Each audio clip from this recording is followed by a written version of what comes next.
आमच्या जुन्नर तालुक्याने तुम्हाला कसं प्रेम दिलं, तुम्ही कसं काम केलं आणि भविष्यात देखील आम्हाला कशी मदत करणार आहात हे आपण या ठिकाणी व्यक्त करायचं आहे.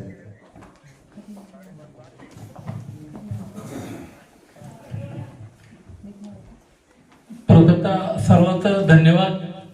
आणि ऍक्च्युली आज सेंड ऑफचा कार्यक्रम म्हणजे मी कालच जो मेसेज टाकला होता ग्रुपवर, सेंड ऑफ म्हटलं का तो काल रात्री मी मुंबईतनं 12:30 वाजता निघलो.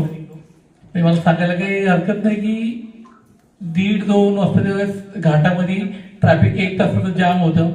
त्याच्यात मला परत काल असं विचार करणार आपण काही थांबायला पाहिजे होतं का अजून, म्हणजे ती द्विधा मनस्थिती जी होती ती कालही माझी ऍक्च्युली एक हे झाली. कारण कसं असतं की मी आत्तापर्यंत ज्या व्यासपीठावर आपल्या प्रथम आपले जे अध्यक्ष आहेत, नवनिर्वाचित तहसीलदार, आपले PWDचे उपअभियंता जाधव सर, गवारराव साहेब, आपले मित्र गणेश भोसले सर, आपले गट शिक्षण अधिकारी आहेत लांडे सर, मस्कर सर आणि आपले निवेदक, या सर्वांना या ठिकाणी म्हणजे सांगतो की मी काल एक मेसेज टाकला होता ग्रुपवर, मुंबईला जातानाच टाकला होता सकाळी, की एकंदरीत म्हणजे जी काही काम करण्याची पद्धत किंवा काही हे झालं. कारण माझं आतापर्यंत असं झालं की मी पहिल्यांदा दौंडला ज्यावेळेस सर्व्हिसमध्ये म्हणजे पहिल्यांदा सर्व्हिसला जॉईन झाल्यानंतर पहिल्या काही दिवसात घरी थोडा प्रॉब्लेम होता. आमची आई जवळ 1-1.5 वर्ष बेडरिडन होती.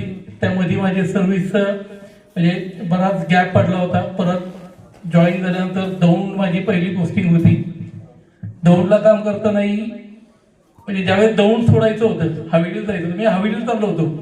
परंतु म्हणजे पोस्टिंग होतोपर्यंत फार उत्सुकता होती. परंतु ज्यावेळेस लक्षात आलं की आता दौंड सोडायचंय की ना, म्हणजे मला असं हे होऊन गेलं की नाही दौंड लागून थांबलो. म्हणजे ऍक्च्युली मला काम करत असताना माहित नाही मला पहिल्यापासून मला कॉलेजपासून असेल किंवा काय असेल, मला हे घरच्यांनी सांगितलं नाही.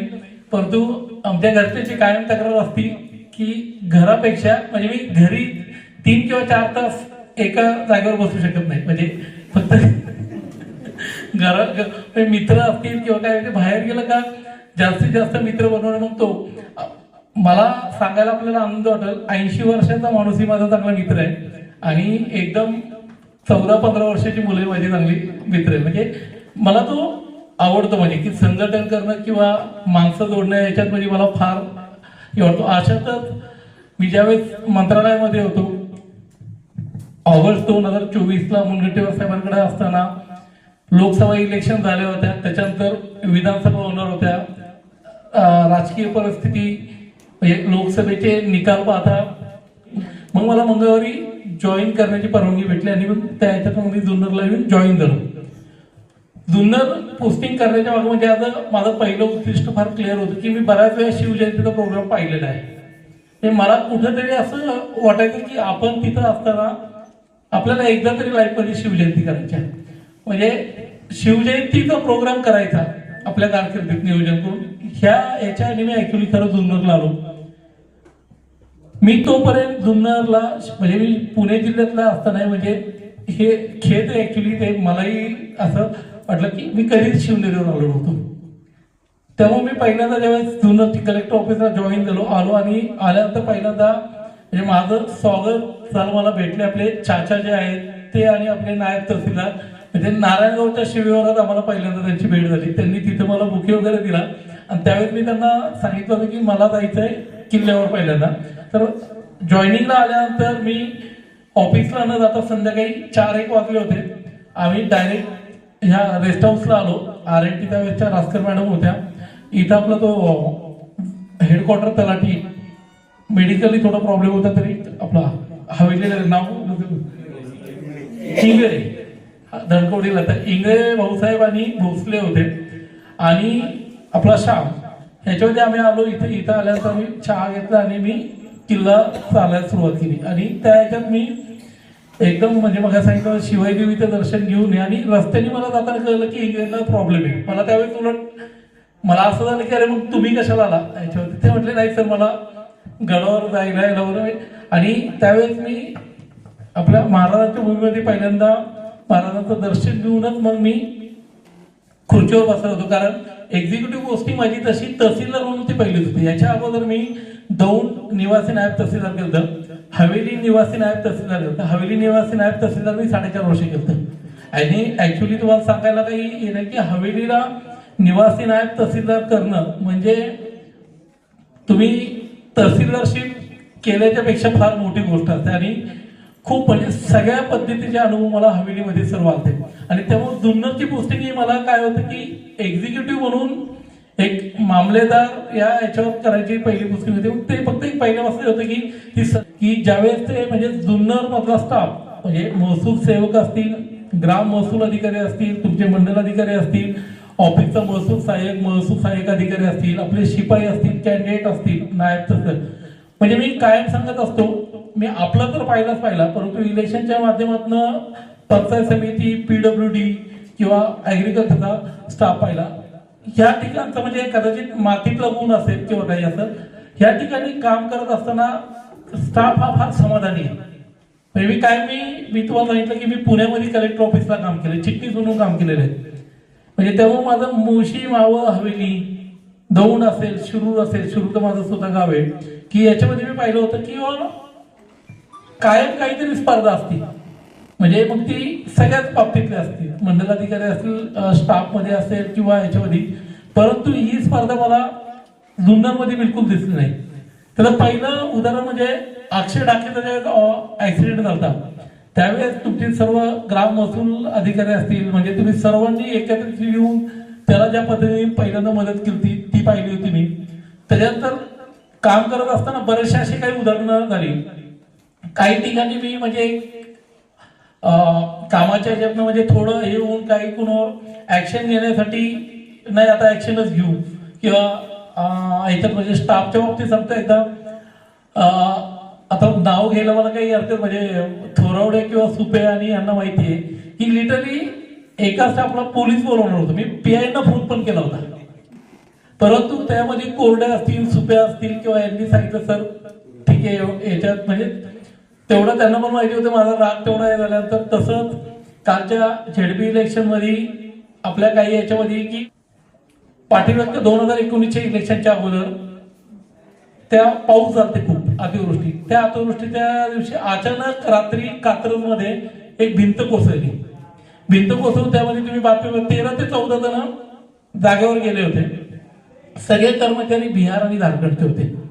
सकाळी 5:30 वाजता म्हणजे तांबोळे असतील, विकास फुके तलाठी होता, दोघं तिघे आम्ही एकमेकांचा फोन केला. मी शिरूरमध्ये होते, ही लोक डायरेक्ट जागेवर पोहोचले. 5:30 वाजता कलेक्टर सर जागेवर आले.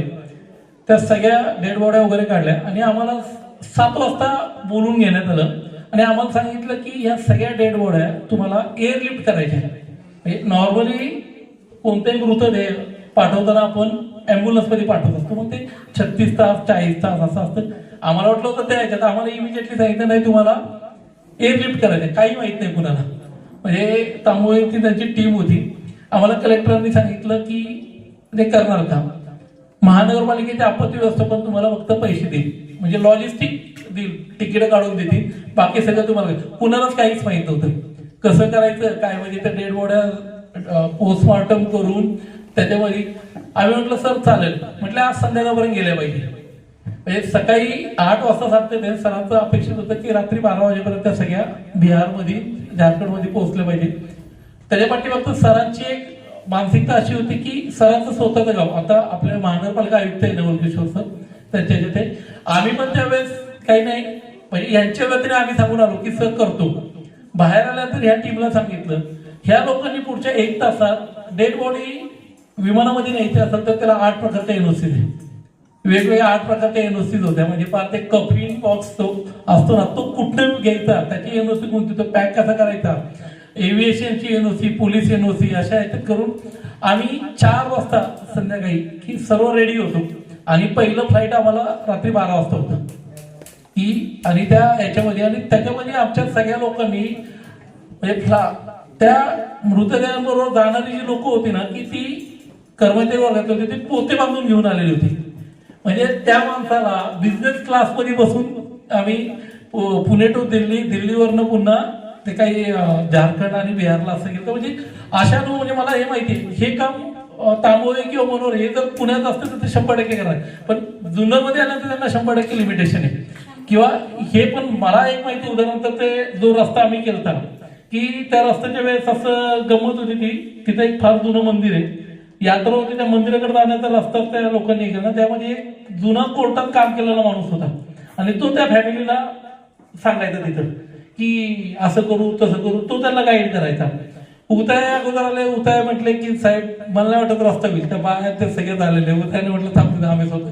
2-3 रस्ता झाला म्हणजे त्या अख्ख्या गावाने आमचं फार एक केलं की ती यात्रा एवढी मोठी झाली तिथं, आणि ज्या कुटुंबाने अडवला होता ती कुटुंब तिथं समाधान झालं, कारण त्यांचे जे अडचण आहे ना की त्यांच्या लक्षात त्यांना तो गैरसमज करून देत होता की अख्खा रस्ता तुझ्या याच्यात होणार आहे.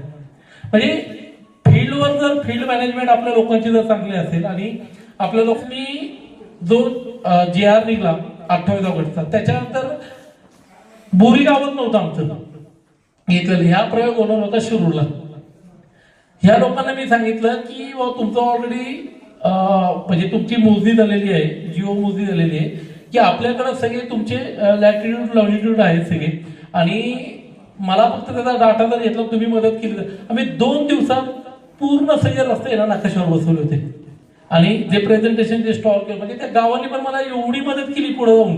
म्हणजे त्याच्यानंतर आम्ही 1 दिवसात केलेलं पुस्तक, म्हणजे सकाळी जाऊन बसलो, म्हणजे अमोल कोरडे होते, युवराज होता, की आम्ही त्या ठिकाणी जाऊन बसलो सगळं, म्हणजे जे जे त्याला इनपुट्स लागतील त्या सगळ्या गोष्टी, म्हणजे युवराजची काही टीम या ठिकाणी ते म्हणजे सगळे पॉइंट उचलत होती, एक टीम तो नकाशा करत होती, म्हणजे एका दिवसात पूर्ण केलेलं ते एकमेव गाव असेल. आणि त्या गावामुळे मी तुम्हाला सांगतो, आता जी आपली जी वेबसाईटसाठी जी कमिटी बसली त्याच्यामध्ये मला पण घेतलेलं आहे, 16 दिवसाचा जे अध्यक्ष आहे, आपली महाराष्ट्राची जी कमिटी आहे त्याच्यात तेलवाते मॅडम आहे त्यामध्ये, की त्याच्यामध्ये बोरी गावाच्या ह्याच्यावर, कारण त्याच्यानंतर आपल्या लोकांना बरंच माहित नाही, महसूल मंत्र्यांची एक टीम आली होती त्या गावामध्ये, महसूल मंत्र्यांच्या टीमनी त्या सगळ्या गोष्टी फिरून पाहिल्याच होत्या आणि त्याच्या याच्यावर तो GR झालाय. आणि हे पानंद ग्राम समृद्ध रस्त्यांची योजना आहे ती केव्हा आपल्या त्या बोरी गावाच्या त्या एका प्रोजेक्टमुळे आलेली आहे, म्हणजे त्याचं अख्खं प्रेझेंटेशन घेतलं होतं आणि आत्ताही पुन्हा आपलं पुस्तक मागून घेतलं त्यांनी. आता जे वेबसाईट जे डेव्हलप करते ते की ते त्याच्या याच्यावर करते ते मीडियाला पण हे करून किंवा काम करत असताना कुणी आकस बुद्धीने किंवा कुणी कोणत्या याच्याने काम करत नसतं, तेव्हा याच्यामध्ये आता इथं पुढं म्हणजे लोकप्रशासनामध्ये काम करत असताना मीडियाची जसं लोकांची साथ आमच्याबरोबर आहे तसं मीडियाची पण साथ आमच्या सगळ्या फील्ड स्टाफला यापुढे गरजेची असणार आहे.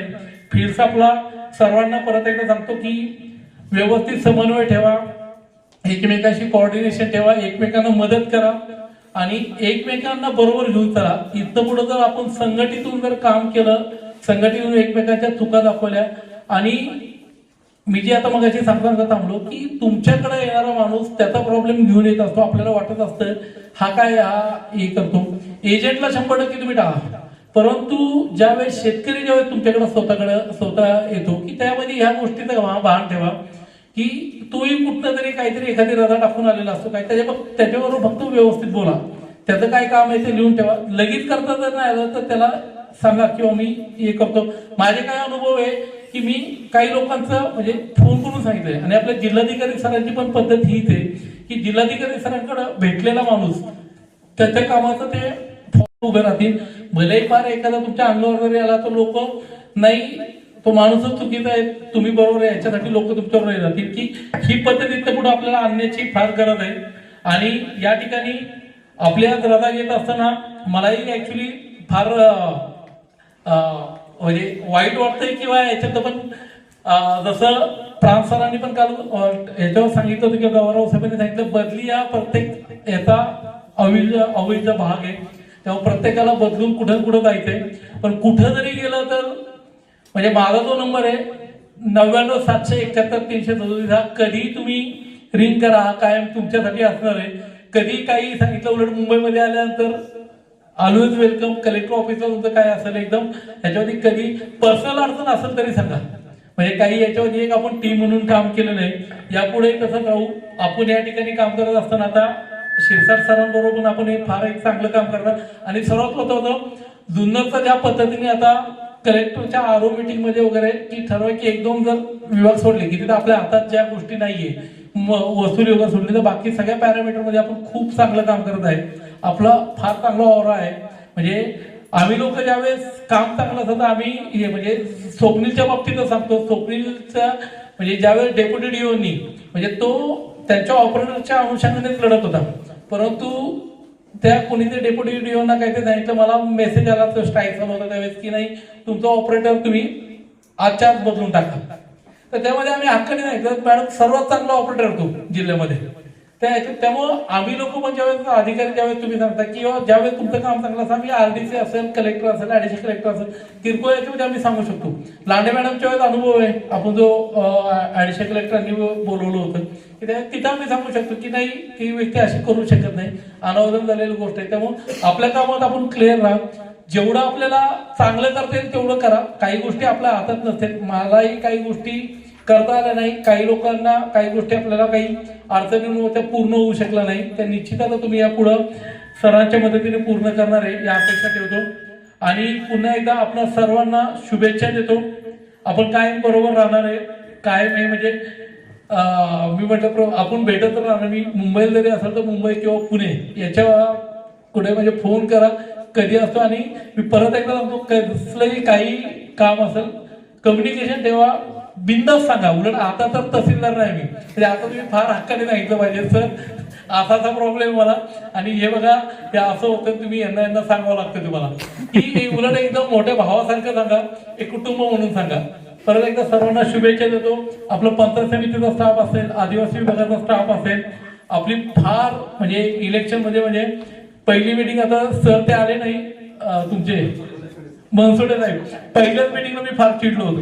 ऍक्च्युली इलेक्शन मध्ये आमची जी स्टाईल असते म्हणजे माझी तर स्टाईल असते, मी पहिली मीटिंग फार कडक घेतो. म्हणजे इलेक्शन मध्ये एक मीटिंग जर कडक घेतली ना तुम्ही की तुम्हाला अख्खी इलेक्शन एकदम सॉफ्ट होऊन जाते. म्हणजे ते लोक त्या फेज मध्ये येऊन जाते. त्यावेळेस म्हणजे मी बनसोडे सरांना स्पेसिफिक भेटून सांगणार म्हणजे त्यावेळेस माझ्या डोक्यात असं काही हे नव्हतं की त्यामुळं सगळ्या डिपार्टमेंटनी म्हणजे आदिवासी विभाग असेल, पंचायत समितीचा सर्व स्टाफ असेल म्हणजे